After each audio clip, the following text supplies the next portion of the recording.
Welcome to the Diaries of an almost 30-year-old. It kind of scares me to say that, but at the same time, it really doesn't. Essentially, in this series, I'm just going to be talking about what it's like to be turning 30, but like I'm well excited by it. I know that for a lot of people, it's like this terrifying thing, but actually, I'm pretty buzzing. I think with the fact that I'm gonna be 30, I am naturally starting to look at things very differently. Like, it's not an intentional thing. I'm not sitting there going, oh, I'm gonna be 30 and these are the changes I'm gonna implement. Like, I have been looking at life differently. Maybe that's just what happens in life as you age generally. I don't know. But anyway, today we're gonna be talking about the outs for 2026.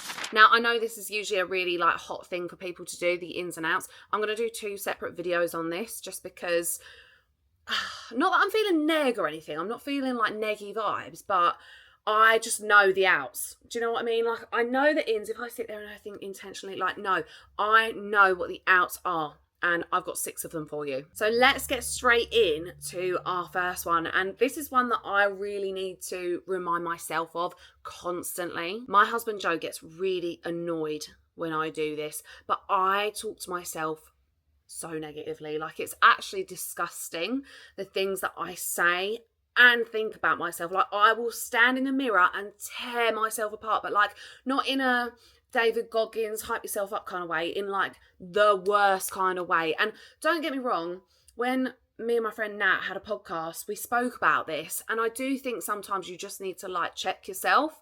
But for me, it's gone too far and I am just riding this negative train. Don't get me wrong, I've been a bit better now that we're like a week. Oh my God, has it been 2 weeks? Anyway, we're out of that Christmas holiday period, which is when it was at its absolute worst. I think I just wasn't eating right. Like, I just felt horrendous. My skin was really bad. Look, I'm starting to do it. Do you know what I mean? I'm starting to like pick apart all of the things that was like wrong with me or something. But I'm past that. I'm feeling more myself, and I just need to pull myself up on it when I start to do it, because it is not healthy for the long term. I'm all about using what you need to as fuel at the start when you're like trying to, I don't know, get to the gym or eat healthier or drink more water, whatever it is. Use that negativity as a bit of fuel, but then like you need to cut it. Do you know what I mean? Like, it just goes too far. So that is a really big one for me to work on. And I'm not going to be turning 30, guys, and just being like an absolute meanie to myself. Like, I bully myself on a daily basis, and that's not cool. Anyway, the second one, this is just annoying, like on socials, but I'm over the salesy stuff. I'm over like, it's okay if you have a course. I'm not saying that that's a bad thing. Like, I'm all about educating and, you know, developing yourself even further, but just the really hard, like, buy this ebook, you know, no, I don't want to. And also when you go into a shop, like, it's so different in Australia to it is in the UK. Like, here in Australia, you walk in the door, someone's like, do you need something? Do you need a hand? Do you want... No, I just want to have a look. Like, stop. It's too much, people. It's too much in the UK. They just know you ain't sociable. Just let you do your thing. You'll come over and ask me when you need the help. This is a quick one. And this is something that's bothered me for a really long time, especially as a UGC creator. Now, if you've ever heard me say this in a video, it was either early days and I didn't know no better, or the brand has made me say it in a script. Game changer.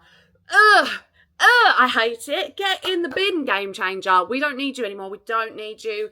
I can't stand it when I hear it in a video like this has been an absolute game changer. And I love listening to the Diary of a CEO podcast, but quite often he uses that word and I'm like, I can't with it.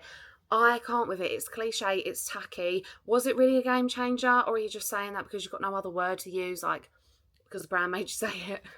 No disrespect to anyone using that word. You do you, but I'm just not about it. I've heard it one too many times. Okay, this kind of comes under the whole salesy thing, but just quick money fixes. Like, I have, as I'm approaching 30, really tried to become more financially literate. Like, I'm reading the She's on the Money book all about investing. I'm listening to podcasts where experts are coming on to talk about money. Like, I'm just getting more familiar and comfortable with talking about money and looking at all these strategies, especially for like when I retire, which feels a really long way away, but everything is going to come around really quick, guys. So yeah, I'm not about the quick money schemes, the fixes. No, we're not about that. It's actually very slow and unsexy. So I feel like it can be really glamorized online with just like, here's what to do to earn a passive income. Like, is it passive though? Because you've still got to put in the work somewhere. Do you know what I mean?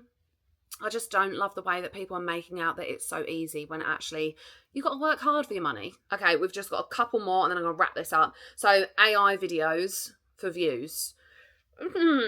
So I actually saw this video of these bears, and it was like this giant bear at the front and then like all the baby bears walking behind the giant bear, and all the baby bears are like running on their feet like humans. And it was so AI, and there was so many people commenting like, oh my God, how cute are these bears? Like they're walking like humans, all this. And I was like, that's just not real though. Anyway, I'm pretty sure that the people that posted it did say underneath, like, by the way, this is AI. I know that we're gonna just be going further and further into this AI world, and I'm just like, I'm not scared of it. I am also embracing it, but like use it for all the good stuff, and then like leave the entertainment to us. Keep it human. And then the last one, materialistic flexing. Yeah, I have spoken about this when I was doing my vision board on my Instagram and like TikTok and stuff. And I used to have this white Porsche on my vision board. And then I looked at it and I was like, I'm not saving for a white Porsche. It's probably not even my favourite car. Like, why is that on there? And I think it was just because I'd fallen into this trap of like, that's what you do when you get money. And like I said, I'm on a bit of a journey with my finances, and that's just not important to me. Like, it doesn't make sense or add value to my life. I'm focusing on all of the really little things that make me happy. And those materialistic things, like it might make you happy. Oh, sorry, I'll put my phone on silent. Selling something on Facebook Marketplace. Those materialistic things might make you happy for a second, and then that joy is gone and it's just another object taking up space in your house, so, or your wardrobe. So I'm just looking at that very differently going into 2026, and as I approach my 30s, like I'm really thinking about all of these things, because I'm going to want to have kids one day. I'm going to want to have experiences, and you know, I really wanted some Prada sunnies. Don't get me wrong, I still want them. I love them. They look gorgeous.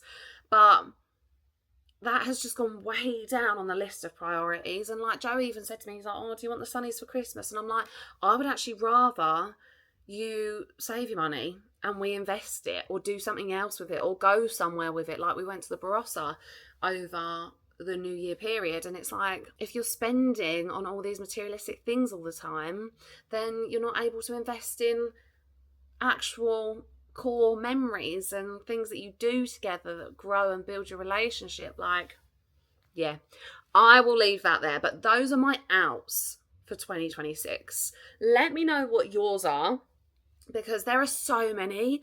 But actually, I'll just give you a seventh one, seeing as I'm sort of thinking out loud here. Just not being so structured. And that's really hard for me because I am such a type A girly. But with content and all of these things, like, just, yeah, I'm trying to be more myself and not map out and plan every little thing. Not everything has to be perfect. I'm such a perfectionist. I'm like a recovering perfectionist. Like, it's something I need to work on.